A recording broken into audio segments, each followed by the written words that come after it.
in the air. Say, I've been tried. Satan tried to kill me. In my spirit. But tell another neighbor, it didn't work. That's the wrong neighbor. Turn to somebody else and say, Satan tried to kill me. Oh, but then it didn't work. Satan tried to handicap me. Oh, but it didn't work. Somebody say, yeah. He didn't kill you. Say, yeah. I'm yelling for my family. Say, yeah. I'm yelling for my healing. Say, yeah. Say, yeah. Now put those hands together. Say, yeah. Now put those hands together. Say, yeah. Now put those hands together. Say, yeah. Put those hands together. Say, yeah. Now scream. Scream for your victory. Scream, Lord. Now scream. Scream for your deliverance. Come on. Now scream. Scream for your breakthrough. Come on. Now scream. Lord, I thank you. Thank you, God, from whom all blessings flow. Lord, we thank you this morning for visiting with us. Sit down on us, Father. Sit your anointing down on us. Let it rest inside of us. Oh, we thank you this morning for what you're doing and getting ready to do. Have your way in this place. Move like never before, God. We thank you right now that we go into the inner courts this morning. Oh, thank you, Father. No weapon formed against us shall prosper. Every tongue, every thought, God, that comes against us shall be condemned. We will no longer be our own worst enemy. Oh, Father, we give thanks to the Father above. Thank you for your presence. Thank you for the gift of the Holy Ghost that only comes from heaven. Thank you for the blood-stained banner. Now bless William this morning. Anoint his lips. Oh, anoint his lips, God. The only thing come out is the truth. You declare and decree that the truth shall set us free. And who the Son is set free. I say, God, who the Son is set free. Oh, free is free indeed. Free. Who the Son is set free. Yeah. Free is free indeed.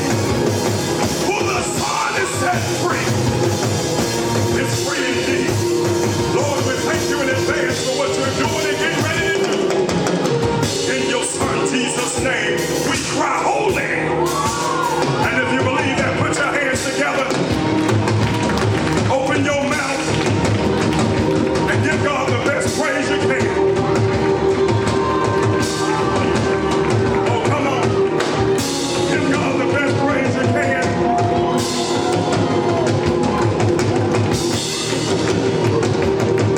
I want to read one scripture as we stand here. You can have your seat, stand, shout, whatever you're going to do.